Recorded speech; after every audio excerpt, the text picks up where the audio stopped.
And welcome back to Flexible Games, where we are playing Transport Fever. Alright. Down in this area, you know, I've talked about doing a tram down here. But I'm not sure if we can tram this custom this custom thing here. So if we upgrade tram, we can upgrade it. So I'm going to apply that. It'll get rid of all of the passengers that were in here. Kind of get rid of all the buses and stuff too. But now we've upgraded this to tram. So now we can actually work on this system. I want this up here so we can see where we need the tram. And these roads are 4-lane. Except for... No, this one is 4-lane as well. Okay. Because upgrading this will get rid of all these passengers. It will essentially erase all these passengers out of here. You know, and I think, you know, I could keep the buses or scrap the whole map and, you know, start over. I would love to be able to do a time lapse. I would love to set up a map like this and just kind of put this overhead, run it at high speed, and time lapse it. You know, fast forward the video even more. And the only way to do that would be to start a map basically on, you know, free money, and kind of work it backwards from there. Start at a late date so I can use my flirts. But that would be kind of fun to watch a city just expand like crazy, having all of the connections and everything running. Oh, look at all of the road vehicles. South Pass East. All these, it feels like we just did all of these. And now they're already old. So time flies. So I'm going to do that on. So that is this one. So now let's do this one. And I'll be uploading this map the way it is right now to my Patreon page. So for those of you who are Patreons, you'll be able to download this and play with it even more if you want. Kind of try out your own designs, maybe scrap some of my lines, start over. All right, there we go. And let's see. Yeah, all Patreons get access to the downloads, all the maps from the series that I do. Any maps that people request as well will be put up there. But yeah. So yeah, I think look at all the people here. Holy cow, 400 people going counterclockwise. That is a lot. Should have counted for that. So let's cover some of the lessons learned in this episode or in this series. Number 1, distribution centers don't work. I've tried a distribution center for fuel down here. That didn't work. Up here for goods, and that didn't work. It just would not deliver enough material to satisfy demand. Now that we've dedicated the line for goods into the hub, you can see we're at 75%. So we've nearly doubled the amount of goods we're pushing into the hub. And you can see our goods factory is just going nuts. And, you know, another lesson learned would be take the slag out of the steel mill. That really helps boost the amount of steel that we're able to deliver, because we're making 2 instead of 1. And that is very beneficial. So we need to pull the slag out and use that for construction material. And we are doing that. So I could, you know, we're not able to satisfy all the demand for construction material out here, But if I hooked up a stone supply into this facility, our slag demand would plummet, and that would cause problems with our steel mill. So I haven't done that, in case anybody is wondering. Another lesson is the fact that we have two forests here delivering wood, and we're capable of delivering a lot of wood. But I don't know. There's something about planks. There's something about planks that really irks me. Just cannot deliver enough planks, regardless of how many trains I put on the lines. It is so hard to get the planks to maximize that production. So it just doesn't seem like it demands enough planks. Like, why? We have 6,800 demand for goods. Why is planks not 6,800? Because we use them in both recipes. Why aren't those matching? And the tools and machines, this has always been a bone of contention for me. The fact that we use the exact same materials for both makes it so we can't diversify. And I want to see in my next series if we tweak this from the beginning, does that work out? So for tools, I may just make it, 2 planks or something for tools, and then machines make it steel and plastic. And that way there's 2 different materials going in here, or 3 different materials for each of these. So we'll be able to supply each one of these. Or what I could try to do is add a second factory. So we have one factory just for tools and one factory just for machines. That is something I've kind of wanted to try, but there have been no other mods that split this out like this. So that's going to be hard to do, because all of my machines in most of my cities, you can see my machines are always lower, and it's hard to make enough machines to satisfy that demand in these extreme circumstances. So some of the other things, that I've come across is something like down here in these extreme examples, it would be best to have one refinery set for only fuel and one refinery for only oil. That way there's no mistaking how much we need to produce, because this thing is now at about 15,000 demand, and we're only able to satisfy 12. So we are way over what this can actually supply, which is unfortunate, but we've got plenty of material moving to keep these things going. 7,800, wow, that's a lot of plastic. Anyway, separating those out probably would be pretty smart in a future series, especially when the cities get really, really big. And obviously, it's not necessarily the goods that you deliver into a city, but the number of cities you connect together. So I'm kind of anxious to see if you have a major area where cities are close by one another, if you can actually get cities to be even bigger and move people around a little bit more efficiently. So I would love to start a series that focuses on that. Similar layout, but some of these cities would be closer together, and that way I could put let's say the hub is here and the next city is over here. So initially they would be far enough apart, they wouldn't be touching.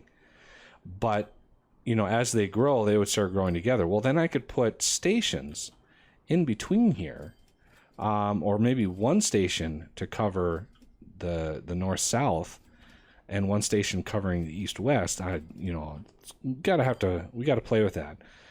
The other thing that I wish I would have done from the start, and hub was tiny. Hub was right in here when we started. This was the size. So these were on the outsides of town.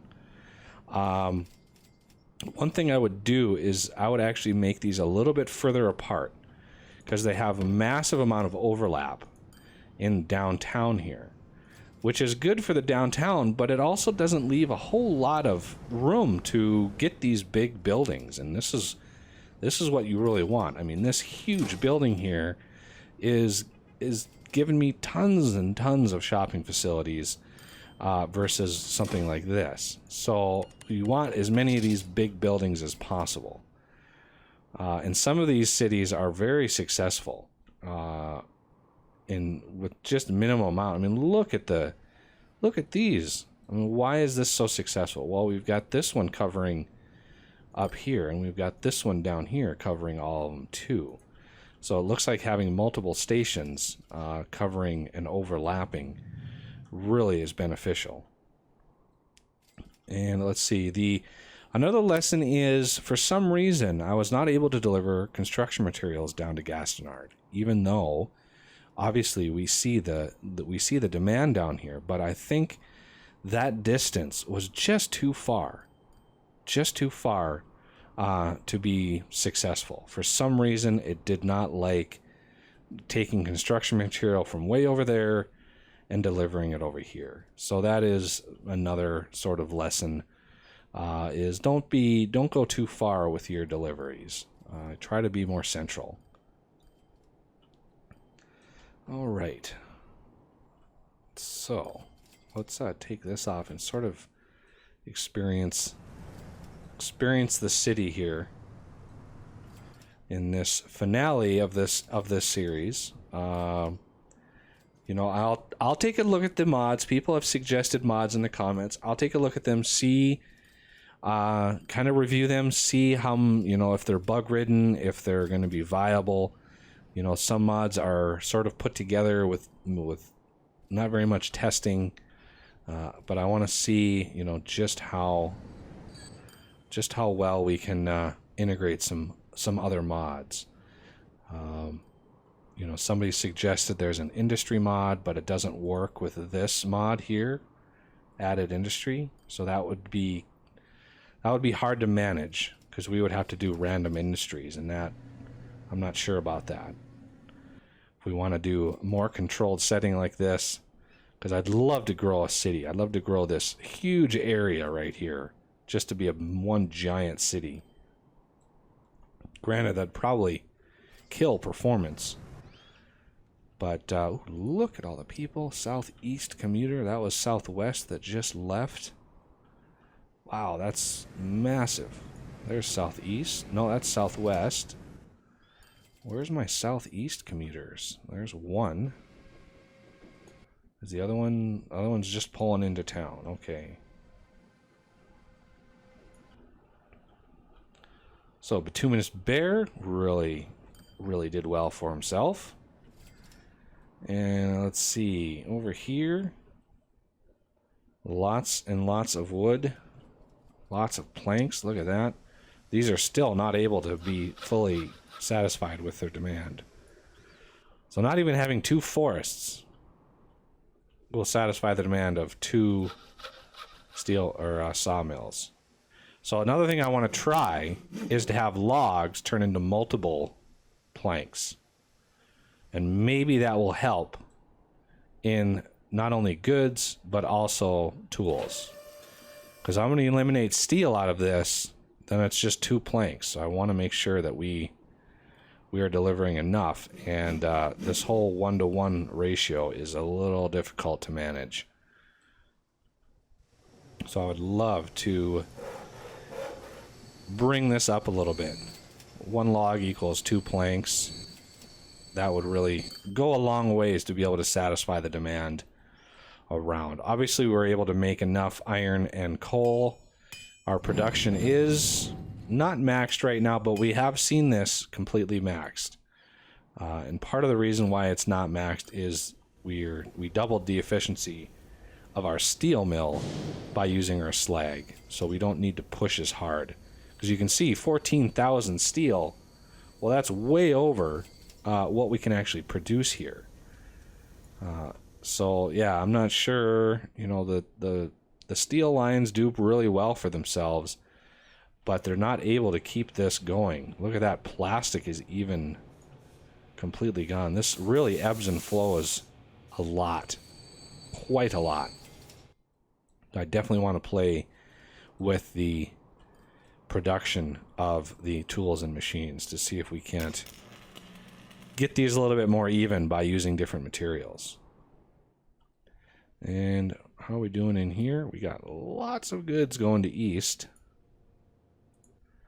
We got quite a few goods going to hub, so let's see if hub has exceeded 74%. So I'm thinking that now is a case for, yeah, not covering every square of industry. We have a lot of industry over here that we're not covering. Although, where are we delivering with trucks? Yeah, we're delivering trucks right here. So there is some industry that's not being covered, and I think that is kind of where we're at with that.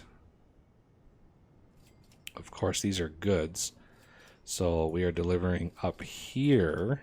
So yeah, there is some commercial that we're definitely not covering as well. Looks like we are delivering some fuel up here, which is good. It's the one, you know, as long as you're just delivering to one line, maybe we're got some good delivery of fuel. Oh yeah, only 20%. Look at that, 2,000 demand, only 20% supply. That is pretty bad, especially since we could cover a lot more than that. So I don't know what to think or what to do about that. So yeah, distribution systems do not work. Cannot centralize your distribution. You've got to deliver it directly into the cities to have a hope and a prayer to cover the demand. So I'm pretty happy with that. Look at that, almost 2,200 now. Just continually growing. So if you want to download this map and just let it run, I was tempted. I was out of town for Easter weekend, and I was tempted to just let this game run while I was away, just to see if I come back and, you know, the city was way larger. Because I think it's still growing. We got little patches here and there growing out. So overall a successful campaign. We've almost hit $1 trillion. So we've almost got $1 trillion in the bank, which is not bad considering where we started from. We were a little low on funds, if I remember right. Right at the beginning of the game, I had to actually let it run for a little bit so we could build up enough money. But yeah, we're sitting at almost $1 trillion, which is crazy. That's a crazy amount of wealth. So yeah, the money situation isn't that big of a challenge. So I am thinking the next series will probably just ignore the whole money situation and do more of a sandbox game in hopes to play around with this production a little bit more. All right. Well, that is Uber production on Transport Fever. And I hope everybody enjoyed the series.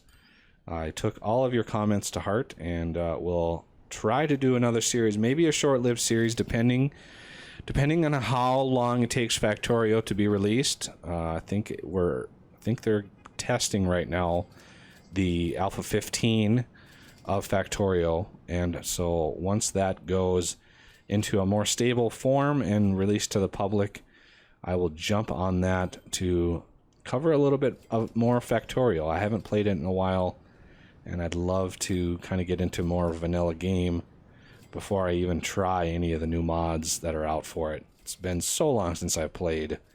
It's going to be kind of a relearning process. Hopefully it's like riding a bike and kind of just work right back into it. But part of the update will be high-res graphics, and I'm really looking forward to seeing, you know, the really high-resolution graphics in that game, because they've put a lot of work into them.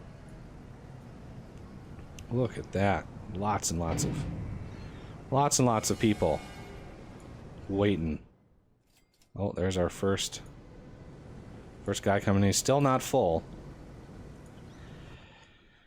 All right, well, that will do it for the episode and the Uber production series. Look for the next series debuting tomorrow. And I thank you for watching, and I will see you next time.